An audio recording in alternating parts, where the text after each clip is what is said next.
Hey everyone, it's Jill Whalen here. I don't think I've done a video for the Peace of Mind group recently, but yesterday Michelle in the group had a question about can the or how can the learning or understanding the principles help someone with who has a broken heart, basically was the question. Um, so I replied there in writing, but I thought I would maybe expand a little bit.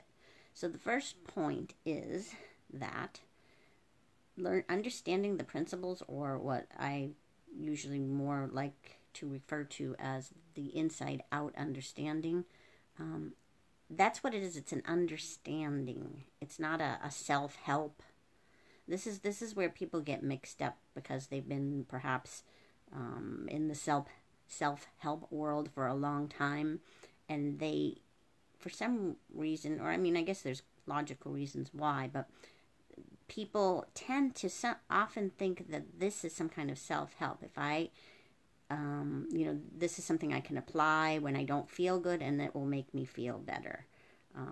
But it's completely not at all correct. That's just looking in the wrong direction. What I teach here, and what I understand for myself, and what I think what others in this community teach as well. It's an understanding of how the world, life, the universe works. That's all.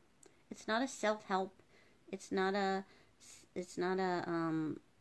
doing. It's not a how to feel better. It's got nothing to do with trying to feel better or anything like that. It's very, very simply just explaining how life works. Now, that seems, well, who cares?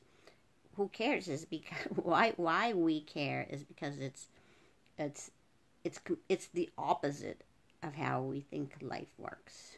The opposite. I mean, we've been totally brought up to believe the exact opposite.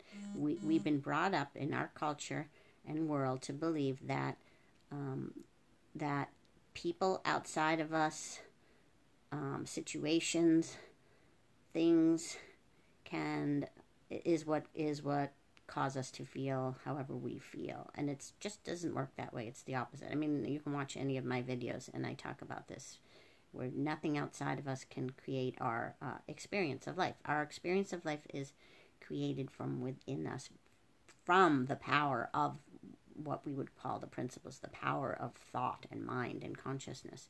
That creates our experience. So that's all we're teaching. So people can say, well, how does that make me happier? How does that stop heartbreak? How does that stop anxiety? It doesn't. It doesn't. It's except it's a byproduct of this understanding is that when we know where our experience comes from, things out in the world, sometimes when we see it, don't have the same power over us anymore. So let's look at heartbreak. Someone with a broken heart. So presumably their relationship broke up. I'm going to assume something like that. So this world, right, is a world of contrast and polarity. So we can't have heartbreak unless we have love, right? Like true love, or really deep love. You're not going to be heartbroken if you break up with someone who you really didn't like, right? So it takes a really deep love to feel heartbreak, and those are the opposite ends of the spectrum. Those are the polarities. That's the contrast in this world. And so if we want to feel deep love, it's possible. If that ends, it's likely that we will feel deep heartbreak as well, because you don't get one without the other. So some people, probably myself included, don't like those kinds of feelings of deep heartbreak and sorrow.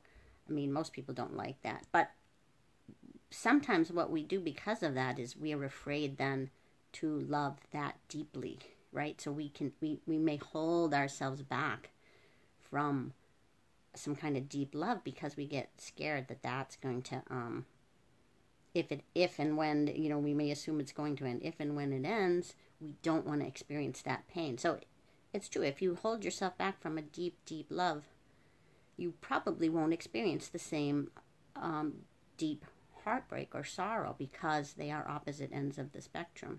So, like, here's an example from my life. And I mean, I don't know, this may sound trite because I'm talking about animals, but it's the same thing. When I was a kid, we had a cat, which I kind of considered my cat, and I think it was a she, got run over in our street one day. And I mean, I loved this cat so much, and I don't know how long we had her. I don't even think it was that long, maybe a year, maybe not even. And when she got run over, I was heartbroken. I was probably about 12 years old, something like that. And I was totally heartbroken. I remember thinking about that cat every day for so long, you know, and just feeling so sad and not obviously liking those feelings. But I remember also at the time making a pact with myself that I'm never going to love an animal like that again. I'm never going to fall in love with an animal because it's just too painful. They're obviously going to die. I mean, at some point, even if they live a certain amount of time, a pet's generally going to die before us. And I was like, nope, not having it.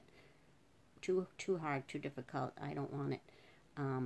And I did that my whole life. We inherited my parents' cat another time when they moved to Hawaii, and the cat was okay, but I was not falling in love with it. I didn't mind it, but there was no way in hell I was going to fall in love with it, and I didn't. And then my oldest daughter has dogs, and you know, and she loves them with all her heart. And I always, you know, I think, oh, how, you know, what are you going to do when they die? Like, to me, that's just like, it's just not worth it, or it wasn't. And she, you know, she's the one that taught me. She told me, she said, you know, but the love, she said it's worth it. It's just worth the love that you get from a pet, and that you give, and that, you know, the whole experience. It's just worth it. And you know, I can see that now, and I can see that I limited myself by not, you know, by making that decision back when I made it. And I probably do that with people in my life as well, or have done it in the past. And, you know, I would personally actually like to be able to love more deeply, but, you know, that you can be held back because of that fear of the heartbreak. But it all comes with the territory. So for this person who is experiencing heartbreak, that's because they love so much, and that's good, and that's okay. And there's nothing that you have to do for that person. You don't have to teach them the principles or teach them the inside out understanding. Just be with them and love them through their heartbreak. And you know, this too shall pass, as it does. My oldest daughter had to go through heartbreak, and now she's happily remarried with a new person. And you know, it all works. Things do work out for the best. You don't have to necessarily say that now. It won't have any meaning. But just be there and love them, and don't try to fix them. They're not broken. It's a normal part of life. Don't try to teach them the principles or whatever. That's all for today. Bye.